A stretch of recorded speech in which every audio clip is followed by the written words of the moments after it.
അഭിനയത്തോടൊപ്പം cinema സംവിധാന രംഗത്തും കൈമുദ്ര പതിപ്പിച്ച സിനിമാ താരങ്ങളെക്കുറിച്ചാണ് ഇത്തവണ. അവരിൽ ചിലരെങ്കിലും എല്ലാവർക്കും സുപരിചിതരാണ്. വിജയിക്കാതെ പോയ ചിത്രങ്ങളുടെ സംവിധായകരായ പല സിനിമാ താരങ്ങളെയും നമ്മൾ ശ്രദ്ധിക്കാതെ പോയിട്ടുമുണ്ട്. സംവിധായകരായ നടന്മാരുടെ ലിസ്റ്റ് പരിശോധിക്കുമ്പോൾ അതിലാദ്യം പരിഗണിക്കേണ്ടത് ബാലചന്ദ്ര മേനോനെ തന്നെയാണെന്ന് തോന്നുന്നു. ഉത്രാടരാത്രി തുടങ്ങി ഞാൻ സംവിധാനം ചെയ്യും വരെ 30-ലേറെ ചിത്രങ്ങളാണ് ബാലചന്ദ്ര മേനോൻ സംവിധാനം ചെയ്തിട്ടുള്ളത്. കാര്യം നിസ്സാരം, പ്രശ്നം ഗുരുതരം, ഏപ്രിൽ 18, അമ്മയാണേ സത്യം തുടങ്ങി നിരവധി ഹിറ്റ് ചിത്രങ്ങൾ. കൂടാതെ ഒരു പൈങ്കിളിക്കഥയിൽ മേനോൻ സ്വന്തമായി പാടി അഭിനയിക്കുകയും ചെയ്തു. ഇന്ത്യയിലെ തന്നെ സീനിയർ സിനിമാ നടന്മാരിൽ ഒരാളായ മലയാളത്തിൻ്റെ സ്വന്തം പരീക്കുട്ടി മധു സാർ ഭാഗ് എന്ന ഹിന്ദി ചിത്രത്തിലൂടെയാണ് സിനിമയിൽ അരങ്ങേറിയതെന്ന കാര്യം ചിലർക്കെങ്കിലും പുതിയ അറിവായിരിക്കും. 10-ലേറെ മലയാള ചിത്രങ്ങളും മധു സാർ സംവിധാനം ചെയ്തിട്ടുണ്ട്. ഒരു യുഗസന്ധ്യ, തീക്കനൽ, ഉദയം പടിഞ്ഞാറ്, പ്രിയ, കാമം ക്രോധം മോഹം തുടങ്ങിയവയാണ് അദ്ദേഹത്തിൻ്റെ ചിത്രങ്ങൾ. ശ്രീനിവാസൻ. ധാരാളം സിനിമകൾക്ക് തിരക്കഥ എഴുതിയിട്ടുള്ള നടൻ ശ്രീനിവാസൻ സംവിധാനം ചെയ്തത് 2 ചിത്രങ്ങൾ മാത്രമാണ്. വടക്കു നോക്കി യന്ത്രവും ചിന്താവിഷ്ടയായ ശ്യാമളയും. രണ്ടിലും നായകനായി അദ്ദേഹം തന്നെ അഭിനയിച്ചു. ഇരു ചിത്രങ്ങളും പ്രേക്ഷക ശ്രദ്ധ നേടിയവയുമാണ്. തിക്കുറിശി സുകുമാരൻ നായർ. മലയാളത്തിലെ ആദ്യ സൂപ്പർ സ്റ്റാർ എന്ന് വിളിക്കുന്ന തിക്കുറിശി 5-ലേറെ ചിത്രങ്ങളുടെ സംവിധായകൻ കൂടിയാണ്. ഉർവശി ഭാരതി, അച്ഛൻ്റെ ഭാര്യ, ശരിയോ തെറ്റോ, പൂജാപുഷ്പം എന്നിവയാണ് പ്രധാന സിനിമകൾ. അടൂർ ഭാസി. മലയാളത്തിൻ്റെ ഹാസ്യ സാമ്രാട്ടായിരുന്ന അടൂർ ഭാസി 3 ചിത്രങ്ങളാണ് സംവിധാനം ചെയ്തിട്ടുള്ളത്. അച്ചാരം അമ്മിണി, ഓശാരം ഓമന, രഘുവംശം, കമലഹാസനെ നായകനാക്കി ആദ്യ പാഠം എന്നിവയാണ് സിനിമകൾ. വേണു നാഗവള്ളി. മലയാള സിനിമയുടെ വിഷാദ നായകനായ വേണു നാഗവള്ളി നടനായും തിരക്കഥാകൃത്തായും സംവിധായകനായും മലയാള സിനിമയിലെ സജീവ സാന്നിധ്യമായിരുന്നു. സുഖമോ ദേവി, സർവകലാശാല, അയിത്തം, കിഴക്കുണരും പക്ഷി, എയ് ഓട്ടോ തുടങ്ങി നിരവധി ഹിറ്റ് ചിത്രങ്ങളുടെ സംവിധായകനാണ് അദ്ദേഹം. ജഗതി ശ്രീകുമാർ. അന്നക്കുട്ടി കോടമ്പക്കം വിളിക്കുന്നു, കല്യാണ ഉണ്ണികൾ എന്നീ 2 ചിത്രങ്ങൾ സംവിധാനം ചെയ്തുകൊണ്ട് ജഗതിയും സംവിധാന രംഗത്ത് പരീക്ഷണം നടത്തിയിട്ടുണ്ട്. കൊച്ചിൻ ഹനീഫ. കൊച്ചിൻ ഹനീഫ സംവിധാനം ചെയ്ത സിനിമകളിൽ ഏറെ ശ്രദ്ധേയമായത് ലോഹിതദാസ് തിരക്കഥ എഴുതി മമ്മൂട്ടി നായകനായ വാത്സല്യമാണ്. സിന്ദൂരപ്പൊട്ടിൻ്റെ ഓർമ്മയ്ക്ക്, 3 മാസങ്ങൾക്ക് മുമ്പ്, ഭീഷ്മാചാര്യ, ഒരു സന്ദേശം കൂടി, വീണമീട്ടിയ വിലങ്ങുകൾ തുടങ്ങിയ ചിത്രങ്ങളും കൊച്ചിൻ ഹനീഫയാണ് സംവിധാനം ചെയ്തത്. ഭരത് ഗോപി. മോഹൻലാൽ നായകനായ ഉത്സവ പിറ്റേന്ന്, ദേശീയ തലത്തിൽ ശ്രദ്ധ നേടിയ യമനം, പെരുമ്പടം ശ്രീധരൻ തിരക്കഥയൊരുക്കിയ എൻ്റെ ഹൃദയത്തിൻ്റെ ഉടമ തുടങ്ങിയ ചിത്രങ്ങൾ ഭരത് ഗോപിയുടേതാണ്. പ്രതാപ് പോത്തൻ. സൂപ്പർ ഹിറ്റ് ചിത്രം ഡെയ്സി, മോഹൻലാലിനൊപ്പം ശിവാജി ഗണേശൻ അഭിനയിച്ച ഒരു യാത്രാമൊഴി, ഋതുഭേദം കൂടാതെ തമിഴിലും തെലുങ്കിലും സിനിമകൾ സംവിധാനം ചെയ്തിട്ടുണ്ട്. നെടുമുടി വേണു. പുതുമുഖങ്ങളെ കേന്ദ്ര കഥാപാത്രങ്ങളാക്കി പൂരം എന്ന സിനിമ അണിയിച്ചൊരുക്കിയത് നെടുമുടി വേണു ആയിരുന്നു. രാജൻ പി ദേവ്. ശ്രീവിദ്യ നായികയായ അച്ചാമ്മക്കുട്ടിയുടെ അച്ചായൻ തുടങ്ങി 3-4 ചിത്രങ്ങൾ രാജൻ പി ദേവ് മലയാളത്തിൽ സംവിധാനം ചെയ്തിട്ടുണ്ട്. ക്യാപ്റ്റൻ രാജു. വിക്രമിനെയും ലൈലയെയും നായികന്മാരാക്കി ഇതാ ഒരു സ്നേഹഗാഥ എന്ന ചിത്രമാണ് ക്യാപ്റ്റൻ രാജു സംവിധാനം ചെയ്തത്. വിജയ് മേനോൻ.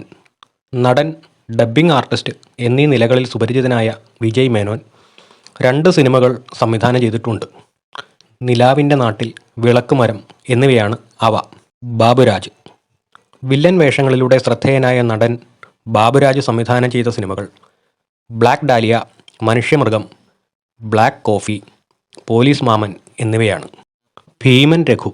2023 പുറത്തിറങ്ങിയ ചാണ എന്ന ചിത്രമാണ് ഭീമൻ രഘു സംവിധാനം ചെയ്തത്. കേന്ദ്ര കഥാപാത്രമായി അദ്ദേഹം തന്നെ അഭിനയിച്ചു. ഹക്കീം റാവുത്തർ എന്ന ഹക്കീം.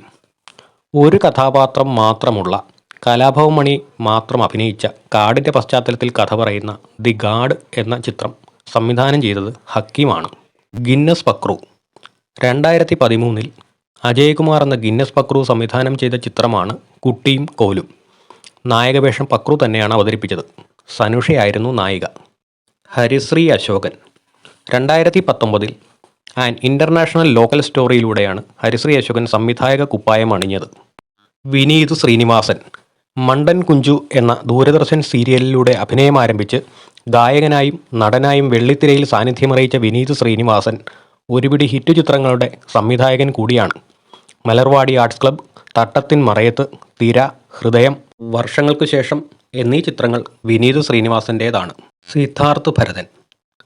സംവിധായകൻ ഭരതൻ്റെ മകൻ സിദ്ധാർത്ഥ് ഭരതനും ഒരുപിടി ചിത്രങ്ങൾ സംവിധാനം ചെയ്തിട്ടുണ്ട്.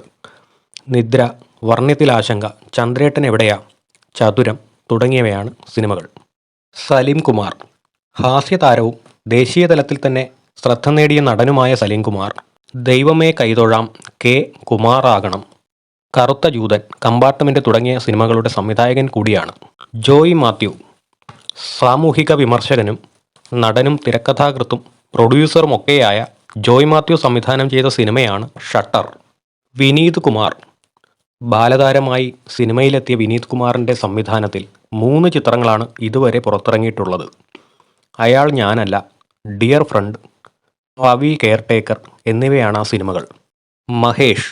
വളരെ ചെറുപ്പത്തിൽ തന്നെ സിനിമയിലെത്തുകയും മുദ്ര എന്ന മമ്മൂട്ടി ചിത്രത്തിലൂടെ ശ്രദ്ധിക്കപ്പെടുകയും പിന്നീട് ക്യാരക്ടർ റോളുകളിലേക്ക് മാറുകയും ചെയ്ത നടനാണ് മഹേഷ്. കലണ്ടറാണ് മഹേഷ് സംവിധാനം ചെയ്ത മലയാള cinema. Prithviraj Sukumaran. Super star മോഹൻലാലിനെ നായകനാക്കി ബ്ലോക്ക് ബസ്റ്റർ ചലച്ചിത്രം ലൂസിഫർ സംവിധാനം ചെയ്തുകൊണ്ടാണ് പൃഥ്വിരാജ് സുകുമാരൻ സംവിധാന രംഗത്ത് തുടക്കമിട്ടത്.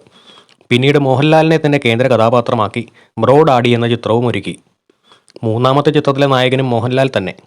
ലൂസിഫറിൻ്റെ 2ാം ഭാഗമായ എമ്പുരാൻ ചിത്രീകരണം പുരോഗമിച്ചുകൊണ്ടിരിക്കുകയാണ്. അടുത്ത വർഷം മാർച്ചിൽ റിലീസ് ചെയ്യുമെന്നാണ് വാർത്തകൾ. കലാഭവൻ ഷാജോൺ.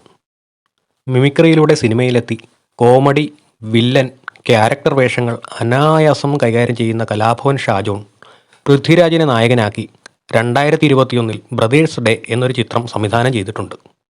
രമേഷ് പിഷാരടി. മിമിക്രി രംഗത്തു നിന്നും സിനിമയിലെത്തിയ മറ്റൊരു നടനാണ് രമേഷ് പിഷാരടി. നിരവധി സ്റ്റേജ് ഷോകളിലും ചാനൽ പരിപാടികളിലും അവതാരകനായും തിളങ്ങിയിട്ടുണ്ട്. സംവിധായകൻ എന്ന നിലയിൽ രമേഷ് പിഷാരടി ആദ്യം ചെയ്ത സിനിമ ജയറാം നായകനായ പഞ്ചവർണ്ണ തത്തയാണ്. പിന്നീട് മമ്മൂട്ടിയെ നായകനാക്കി ഗാനഗന്ധർവൻ എന്ന ചിത്രവും സംവിധാനം ചെയ്തു. സൗബിൻ സാഹിർ. പറവ, ഓതിരം കടകം എന്നിവയാണ് സൗബിൻ സംവിധാനം ചെയ്ത ചിത്രങ്ങൾ. ധ്യാൻ ശ്രീനിവാസൻ. ശ്രീനിവാസൻ്റെ മകനും വിനീത് ശ്രീനിവാസൻ്റെ സഹോദരനുമായ ധ്യാൻ ശ്രീനിവാസനും ഏതാനും സിനിമകൾ ഡയറക്റ്റ് ചെയ്തിട്ടുണ്ട്. ഗൂഢാലോചന, ലവ് ആക്ഷൻ ഡ്രാമ, പ്രകാശൻ പറക്കട്ടെ തുടങ്ങിയവയാണ് ചിത്രങ്ങൾ. ജോജു ജോർജ്. സമീപകാലത്ത് പണി എന്ന ചിത്രം സംവിധാനം ചെയ്തുകൊണ്ട് ജോജു ജോർജും സംവിധാന രംഗത്ത് എത്തിയിരിക്കുകയാണ്. സംസാരശേഷിയിലും കേൾവിശക്തിയിലും വെല്ലുവിളി നേരിടുന്ന അഭിനേത്രിയായ അഭിനയയാണ് നായികാവേഷം കൈകാര്യം ചെയ്തിരിക്കുന്നത് എന്ന പ്രത്യേകത കൂടി ഈ സിനിമയ്ക്കുണ്ട്. മോഹൻലാൽ. മലയാളത്തിൻ്റെ നടന വിസ്മയം മോഹൻലാലിൻ്റെ സംവിധാനത്തിൽ ബറോസ് എന്ന 3D ചിത്രവും റിലീസിന് ഒരുങ്ങുകയാണ്. പി ബാലചന്ദ്രൻ, പി ശ്രീകുമാർ, മുസ്തഫ, ബേസിൽ തുടങ്ങിയ താരങ്ങളും മലയാള സിനിമകൾ സംവിധാനം ചെയ്തിട്ടുള്ളവരാണ്. നടന്മാരെ കൂടാതെ വിജയ് നിർമ്മല, ഷീല, രേവതി, ഗീതു മോഹൻദാസ് തുടങ്ങിയ വനിതാ താരങ്ങളും സംവിധായക വേഷം അണിഞ്ഞിട്ടുള്ളവരാണ്. സംവിധായകരായ നടന്മാരുടെ ഈ ലിസ്റ്റ് ലഭ്യമായ വിവരങ്ങളുടെ അടിസ്ഥാനത്തിൽ തയ്യാറാക്കിയതാണ്. പൂർണ്ണമാണെന്ന് കരുതുന്നില്ല. ആരെങ്കിലും വിട്ടുപോയിട്ടുണ്ടെങ്കിൽ കമൻറ്റിലൂടെ അറിയിക്കുമല്ലോ. നിങ്ങൾക്ക് ഈ വീഡിയോ ഇഷ്ടമായാൽ ലൈക്ക് ചെയ്യുക, ചാനൽ സബ്സ്ക്രൈബ് ചെയ്യുക. നന്ദി.